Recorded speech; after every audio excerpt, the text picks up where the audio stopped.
Hello, thank you very much for joining me on the Fightingtalk2 podcast. Today I'm joined with Aaron Khalid, who's a professional MMA fighter, which is actually my first professional MMA fighter. So I am very, very grateful for you taking the time out of your day to speak to me. How are we doing, mate? All good? All good here, mate. How are you? And Yeah, good, thank yeah, you. I appreciate I appreciate you for having me on as well. Oh no, the pleasure is all mine. Honestly, I can really understand how hard it is for MMA fighters to balance training camps and food and balancing relationships and all that kind of stuff that we'll get into during the chat. But the pleasure is all mine. Thank you very much. So my No first real problem. question was, what got you into MMA? What really started your career? Obviously, you're quite young as well, so you must have had to get into it at quite a young age, I'm assuming. Um, yes, 17, so 10 years I've been doing it now. Nice, Um, nice. I was just a very active kid. I think a lot of kids around my time and age were very active, and a lot of kids were into wrestling, the WWE, WWF. So I used to watch that. I used to mucky fight with my mates and my brother and whatnot. And there wasn't really any classes or dojos around by me, so I kind of drifted my energy towards football and rugby. Got real good at them, and then just just got bored of them. And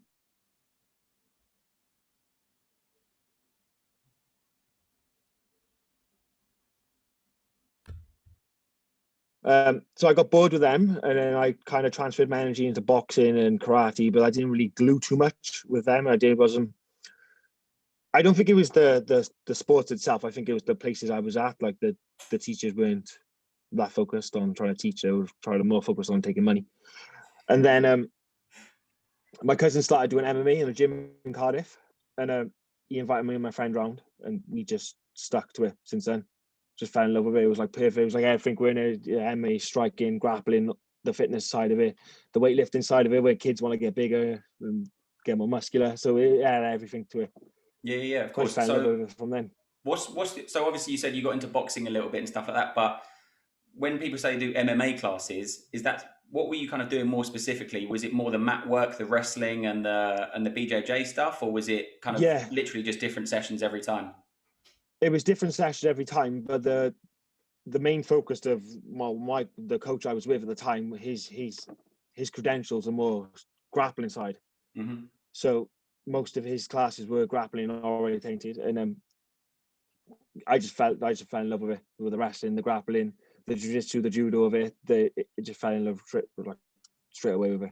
Yeah, I mean, it's not, you don't see a lot of MMA gyms unless you really, really look for one specifically, as in, you look for MMA and you go and find the gym. I think it's quite difficult to find an MMA specific gym. You find the boxing gyms, you find the kickboxing gyms and stuff like that, but to actually find an MMA gym and stick with it, specifically, it's quite, needle in a haystack kind of Yes, thing.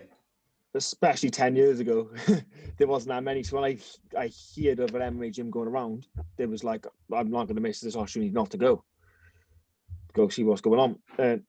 But I think these days now there's a few gyms around Cardiff, a few like pure MMA gyms, which is good. Like it teaches you everything, but it's still trying to get people to enjoy the best of both worlds, the grappling and the striking. They either love the grappling, dislike striking, or they love the striking and dislike the grappling. Yeah, of course. That's what they say. Quite like matchups, like stylistically, they make fights, don't they? Yeah, If you've got two strikers, they tend to wrestle. If you've got two wrestlers, they tend to stand up and just try and bang with each other. But that's amazing that you started so young. Obviously, quite a lot of the people that you see, kind of like the UFC and stuff like that, they all managed to start when they were like 3. They were doing collegiate wrestling, and it's yeah. it's That's one crazy. thing I'm jealous of Americans. They get to wrestle throughout high school and stuff. It's so Yeah, good for you. So good mentally as well. It builds yeah. character. I couldn't imagine in the UK if we had, you know, instead of a PE class where you have to do laps and do a bleep test, you can just go and do a wrestling class. I think that would be a dream. Oh yeah, it'd be amazing, wouldn't it? It'd take a Yeah, while to take off though. A lot of people would be like, "Oh no, not for me." And yeah. I don't want to wear a leotard. So you've obviously got a day job as well, or do you do MMA as a full-time career? at the moment, it's just purely MMA and being around the kids because of coronavirus. Yeah, of But course, yeah. before all this, I did have a day job. I was cooking in a cafe up in Ponty. And I had a night job as well. I used to work the doors in Cardiff till 6 a.m. in the morning, which wasn't very beneficial for my training at all. No, I can imagine. But being young, I kind of just battled through it. I kind of like, I'd finish training, go rest for an hour or two. No, finish work, go rest for an hour or two, then go to training in the morning, and just be like, oh, it's just part of life. But then once I lost that security job and just had the cooking one, training felt so much better. Having a full night's sleep, my recovery is better. Then I lost the cooking job, so now I'm just flat out training, and again, it's just improved everything drastically. So it shows the dedication some fighters got to go through when they train full time. It shows a big difference between like a part-time fighter, quarter-time fighter to a full-time fighter. Yeah, of course. I guess if you're coming through the ranks and you're not as well known and you're not getting paid kind of the big money promotions per fight, you need another job to be able to support the lifestyle that you want to lead. And I think a lot of people are quite naive to that Especially when as you've got a well. family as well. Exactly. Especially if you've Yeah, got a especially family, when you've you've got a got young family, kids. it's difficult to say, oh, I'm going to be training every like twice, 3 times a day for 6 weeks, and then bring home enough money to last the weekend. Is the sacrifices don't really make up for the gains you get. Yeah, of course. Of course. So obviously you're plummeting yourself right into it now because this is what you want to do, right? So where do you see your kind of career going after Cage Warriors? Because you only fought in December, right? So have you got a fight coming up? Are you in camp at the moment? Yeah, I'm in camp at the moment, but it's not focused on me because we got one of the other boys fighting on Cage Warriors, Ben Ellis. Mm-hmm. So I'm there every day to help him, but I'm also there to help myself. And I have this year I've had to sit down with my missus. I go fine with this sport now, or I just knock it on the head completely. I can't keep fighting part time or training part time. I need to, go balls to the wall with this now. Mm-hmm. And I know deep down, and she knows, and everyone else knows, I can make a real run at this because Yeah. I've won 10 wins. I've got 10 wins, 9 stoppages, and I haven't really trained full time throughout my whole career. It's always been Yeah. part time and split between different priorities. So if I could change that into a full time thing, I think I could reach high levels. But me being the fighter with a fighter mentality is kind of, I want to fight the best in the world. I want to prove myself against the best in the world, but that's not really going to make me the most money, especially for my family. I could fight the best guy in the world, bring nothing home, and my kids and my missus it's nothing to them. So I need to start making an actual living from this now. So I need to kind of go where the money is and try and get as much money as I can for doing what I love. This isn't just a hobby anymore. It's gotta be a full-time job. It's gotta be more than just a fight for me now. Yeah, of course. Of course. And I suppose to get But to those big yeah, money you also asked if I got promotions. any fights coming up. Say again, sorry. You also asked if I got any fights coming up. I got Yeah. nothing lined up at the moment. No. No, I've had no names given to me. Lewis Long, my coach, sorts all that out. Because I'll just say yes to everyone, like I've done in the past. I'll just say yeah, because I see as I fight, I do what I love, and I get paid for it. Yeah, So he does all the which is an fight absolute negotiating for dream. me. Yeah, Yeah, yeah, he of does all the course. fight negotiation. But yeah, nothing lined up at the moment. But as you said, you're kind of, when you're in camp helping someone else, you're learning and developing and growing with them anyway. So essentially, you're in camp for yourself at the same time. And then when you do get a fight booked, you're kind of, as you say, balls to the wall and really knuckling down. And then they're helping you in turn. So I can imagine it's probably like a second family, right? Oh yeah, definitely. The the boy like a second family will help in like you said, it's like I'm a second family. Yeah. Yeah, no, that's good. And have you had any? Obviously, a lot of fighters kind of get injuries, especially around your age as well. You know, you're only 27, so you are super young and flexible and that kind of stuff. So, have you had any injuries in the past where it's kind of stopped you from fighting and stopped you from doing what you love, or have you been plain sailing? Uh, uh, no, I've had a few nasty ones. I've had once got a scar on my arm there. For those who are just listening, it's 38 stitches in my arm. Oh, So it shit. ripped off my left tricep. That kept me out of action for a bit. I also blew my LCL when I was meant to fight Madars Flamines back not last year, 2019. Mm-hmm. I was meant to fight him in October 2019, and I blew my LCL, and it kind of ripped me off for a while. And just little injuries, little nags about the body, but I'm going to put that down to trying to do everything at once, trying to work, trying to be a family man, trying to train, just not looking after my body. Where this last year now, where we've been in lockdown and with coronavirus and stuff, I've focused on my recovery a lot more, and the injuries they seem to come but go just as quick. Mm-hmm. So I think that's a big part of it as well. Yeah, and when you say you're focusing on your recovery, what do you do specifically? Do you foam roll? Do you have baths or and stuff like that, or what do you really focus on when you say you're focusing on your recovery? We've got like a mobility sessions at the Mat Academy. We do that once a week, and our coach is I'm going to say, I'm not sure the quite term for it, but we do yoga almost after every session, and sometimes before sessions. And I also got a masseuse, Mm-hmm. a sports massage masseuse, Christy Raby, who looks after you as well. Fantastic. I can't imagine a big group of big burly fighters all doing yoga in on the BJJ mats. I think that's quite funny to think about. We have the head coach of the Mat Academy, Lewis Long's a yogi, a qualified yogi. And so after most like grueling sessions, we always stretch out properly, like give a half or 40 minutes of just yoga. Mm-hmm. And I think that's massive, like, because we use our bodies a lot in fighting. A lot of people don't really look after them so much. They think it's like, I can't explain, but you got to look after your body. It's the tool you're fighting with, really, isn't it? So you got to keep your body clean, your body fresh, your mind clean, your mind fresh. So yoga helps out massively with that. I think it's a fighter's mentality as well. You kind of think you get an injury and you think, oh no, it'll be fine.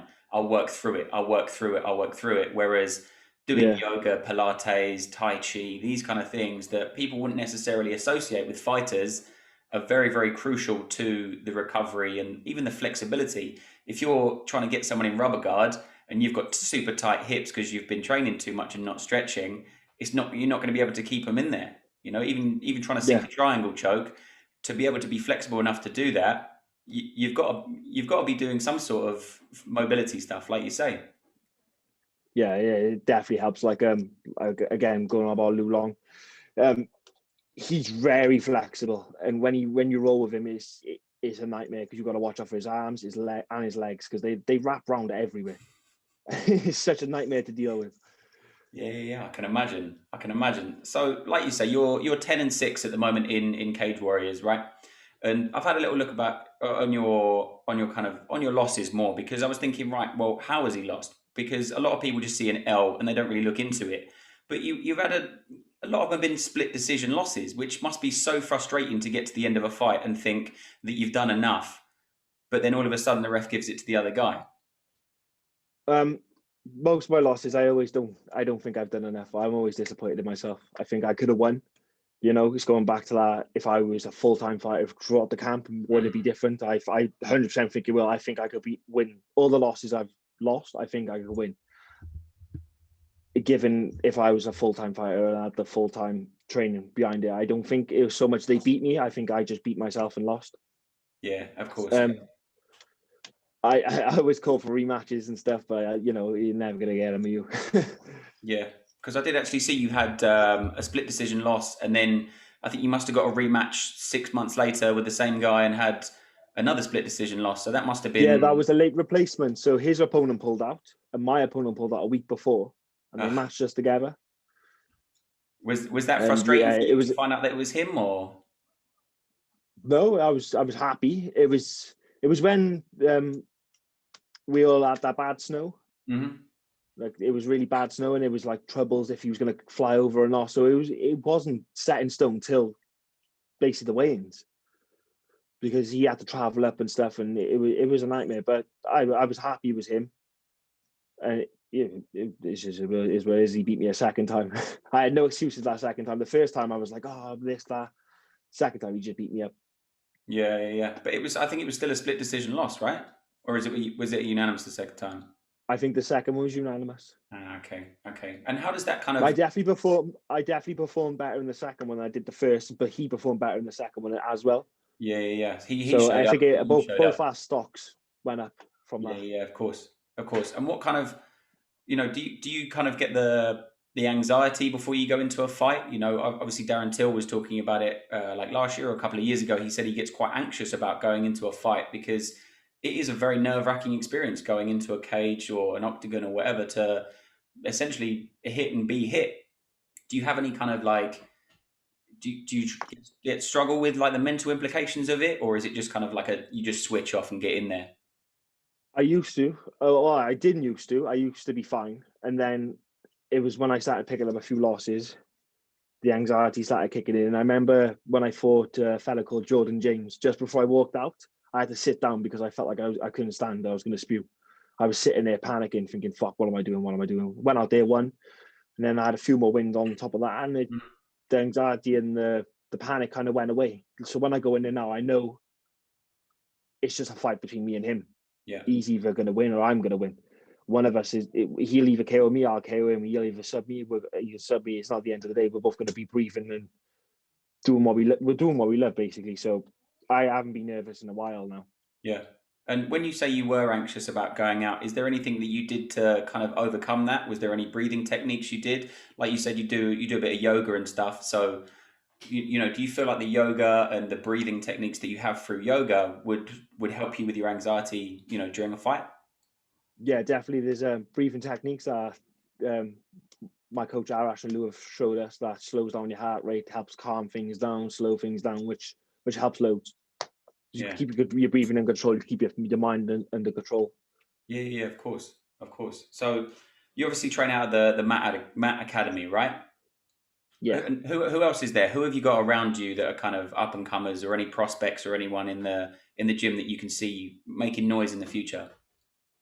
Um, well, the pro fighters, we got myself, we got Ben Ellis and Lou Long, we're the pro fighters, and then we got the amateur teams. We got Ryan Lockyer, who's a real good fighter.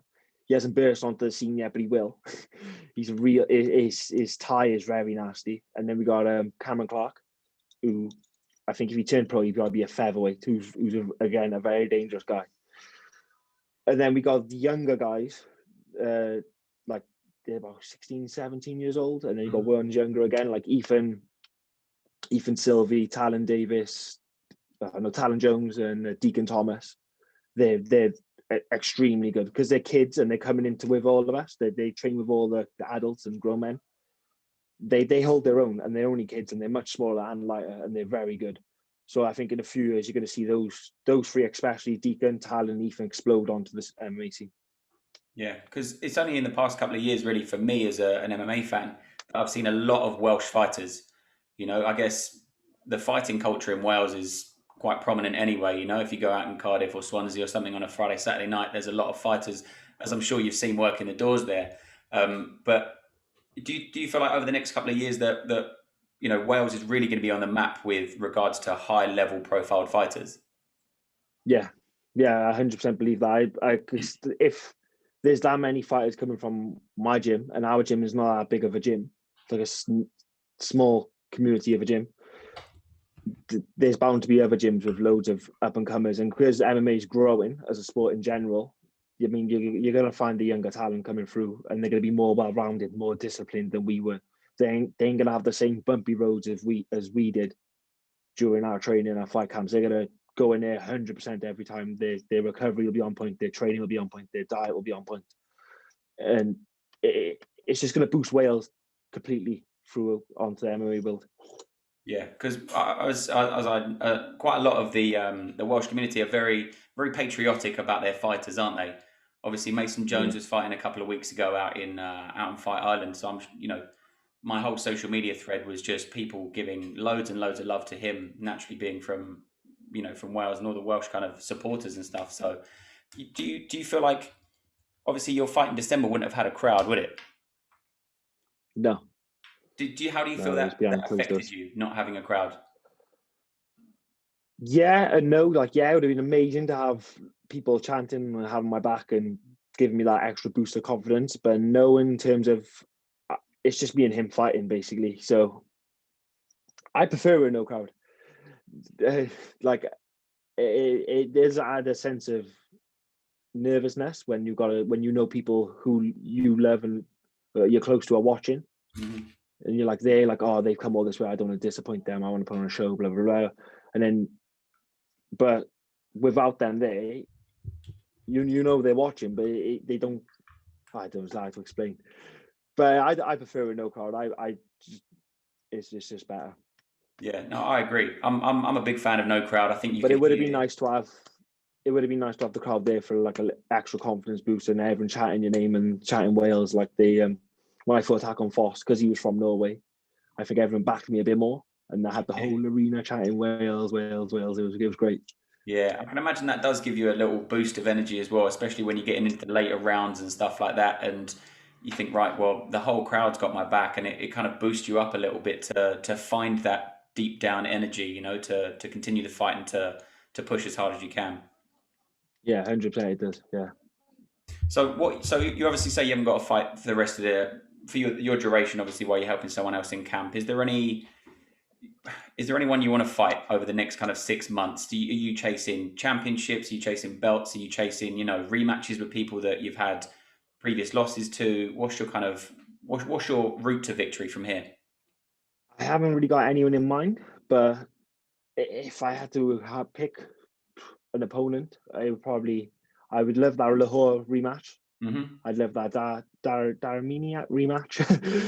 um, but I haven't really got anyone in mind. I just want to fight and start building my profile back up again. Like coming off a loss sucks because it sets you back. Like you lose sponsorship trusts and stuff like that.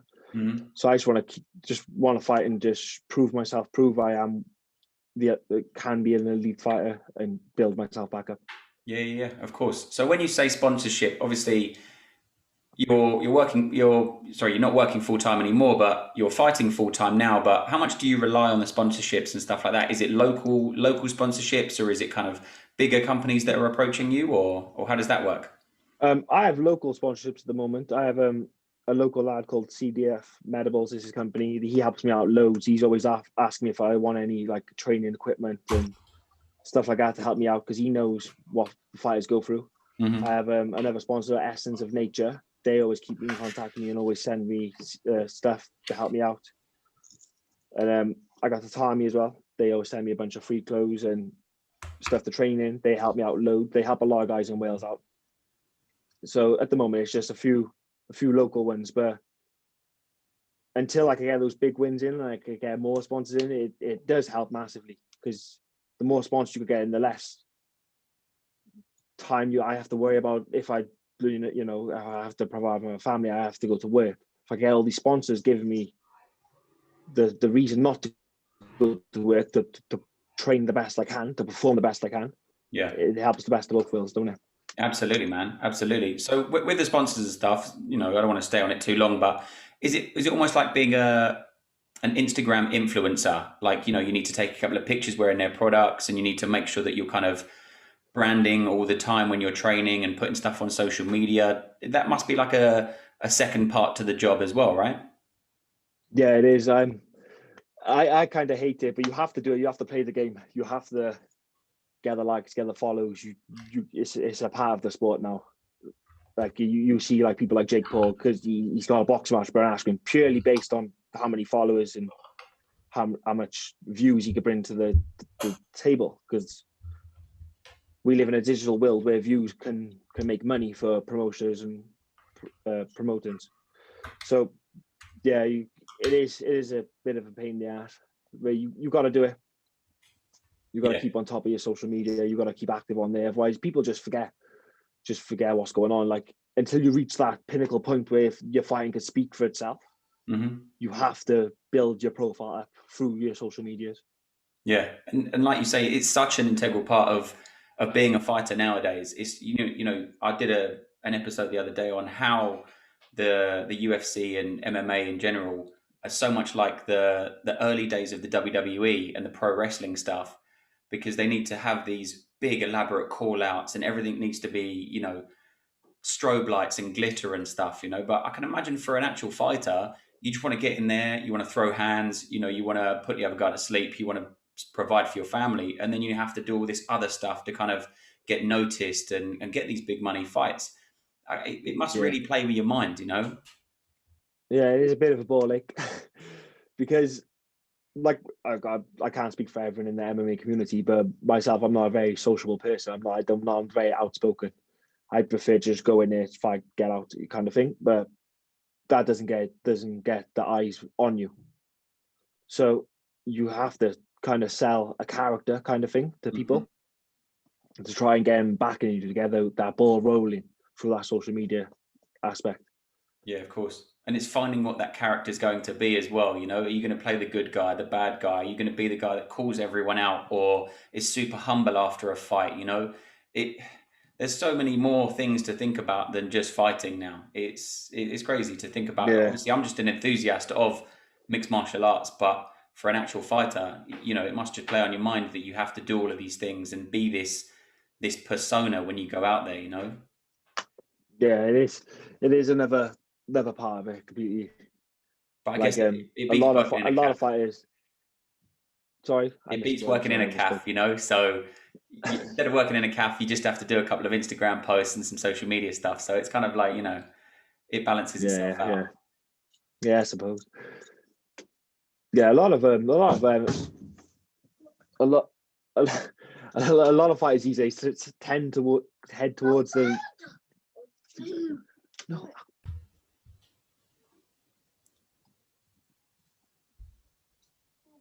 I was saying a lot of MMA fighters these days tend to lean towards the bad guy because that gets the most people watching.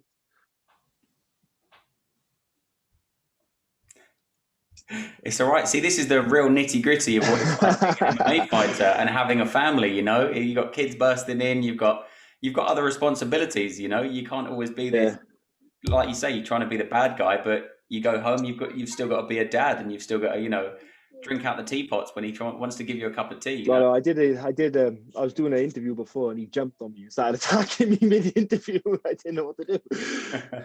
He tried to sink in the rear But naked choke and choke he out his did, dad. yeah. So obviously you're a Yeah, dad but as well, but do you tell your kid who daddy is? Does that is he old enough to know that you're a fighter and stuff? so I got two boys. I got Okay. one who's 9 and one who's 5. The 5-year-old doesn't really know what I do. He just he's just living life because he's 5. But the 9-year-old does, and he has watched me fight a few times. And no, the 5-year-old's watched me fight. He loves it, but I don't think he understands it as part of my job. I think he just sees me as daddy's fighting on the TV kind of thing. But the 9-year-old does, and yeah, he's supportive of it. They're both very supportive of it. My family are as well. That's good, man. That's good. Would you recommend him getting into fighting? Obviously, quite a lot of MMA fighters usually try and get their kids in. Like Michael Bisping's son does some boxing, Anderson Silva's son does some kickboxing, stuff like that. So, are you going to get your kids into MMA as well, or would you kind of get them to Um, steer clear of it? I I always like monkey fight with them and play fight with them, and they do pick up on quite a lot of things I do show them. And I wouldn't want them to fight because I wouldn't want to see my kids fight, but I'd love them to train, especially the grappling side of it. I think every child should learn how to grapple and defend themselves correctly. Yeah, absolutely. I think self-defense is so important, and also the discipline side of things.